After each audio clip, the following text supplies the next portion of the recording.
ഇസാളുവിലെ കരുണയുടെ കർത്താവിൻ്റെ നാമത്തിലുള്ള ദേവാലയത്തിൻ്റെ വെഞ്ചിരിപ്പ് ആഘോഷത്തിനായി വെള്ളം കൊണ്ടുവരുന്നതാണിത്.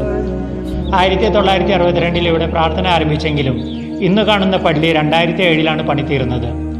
3 വർഷമായി ഈ പള്ളിയിൽ സ്കൂൾ പഠനവും നടക്കുന്നുണ്ട്. ഞങ്ങൾ ഈ പള്ളി ഏറ്റെടുത്ത് അധികം വൈകാതെ ഒരു വശത്തെ ചുമരിടിഞ്ഞു വീണു. അടുത്ത വർഷം വേറൊരു ചുമരും. കുഞ്ഞുങ്ങൾ ഇതിനുള്ളിൽ പഠിക്കുന്നത് മൂലം ആശങ്കകളോടെയാണ് ഈ 3 വർഷവും കഴിഞ്ഞുകൂടിയത്. സാമ്പത്തികമായി ബുദ്ധിമുട്ടുള്ളതുകൊണ്ട് ഗ്രാമീണർക്കും എന്താണ് ചെയ്യേണ്ടതെന്ന് അറിയില്ലായിരുന്നു. ഈ അവസരത്തിലാണ് കേരളത്തിൽ നിന്നുള്ള സ്റ്റീഫനും കുടുംബവും ചോദിക്കാതെ തന്നെ സഹായഹസ്തം കരുണപൂർവ്വം നീട്ടിത്തന്നത്. അതോടെ വിശ്വാസികൾ ഉഷാറായി. ചെറിയതാണെങ്കിലും ഇവിടുത്തെ ക്ലേശങ്ങൾക്കൊരു താങ്ങും തണലുമായി കരുണയുടെ തമ്പുരാൻ്റെ നാമത്തിൽ ഒരു ദേവാലയം ഉയർന്നു വന്നു. പുതിയ പള്ളി വെഞ്ചിരിപ്പിനായി 260 കിലോമീറ്റർ അകലെ നിന്നും ബിഷപ്പ് ഷാൻ നിക്കോള തലേ ദിവസം തന്നെ വന്നു ചേർന്നു.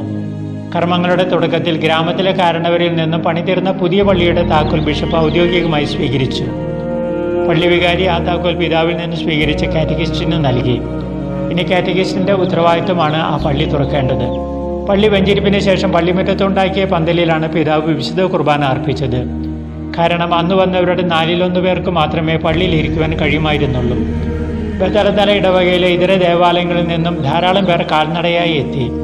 30 കിലോമീറ്റർ അകലെയുള്ള ഞങ്ങളുടെ മാസുവ ഗ്രാമപള്ളിയിൽ നിന്ന് പോലും വിശ്വാസികളെത്തി വെഞ്ചിരിപ്പ് കർമ്മങ്ങൾക്ക് ചന്തം കൂട്ടുവാൻ. എല്ലാവരും വളരെ ശാന്തമായി ഭക്തിപൂർവ്വം വിശുദ്ധ ബലിയിൽ പങ്കെടുത്തു. വിശുദ്ധ ശരീര രക്തങ്ങളുടെ തിരുനാൾ ദിനത്തിൽ ഭക്തി സാന്ദ്രതയ്ക്ക് തിളക്കം നൽകിക്കൊണ്ട് വിശുദ്ധ കുർബാന എഴുന്നള്ളിച്ചു വെച്ചുള്ള ആരാധനയ്ക്കും പിതാവ് ഷാൻ നിക്കോള തന്നെ നേതൃത്വം നൽകി.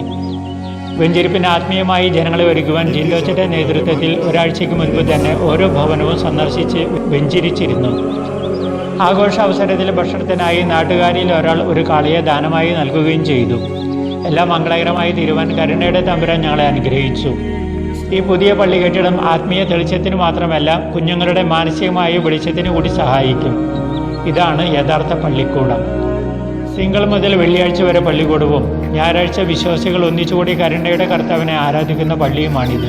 ഇസാളുവിലെ ഗ്രാമീണരുടെയും വിദ്യാർത്ഥികളുടെയും സ്വപ്നങ്ങളെ യാഥാർത്ഥ്യമാക്കുവാൻ സഹായിച്ച സ്റ്റീഫനെയും കുടുംബത്തെയും കരുണയുടെ തമ്പുരാൻ ധാരാളമായി അനുഗ്രഹിക്കട്ടെ എന്ന് പ്രാർത്ഥിച്ചുകൊണ്ട് മഡഗാസ്കറിൽ നിന്നും ഫാദർ ജോൺസൺ തളിയത്ത്.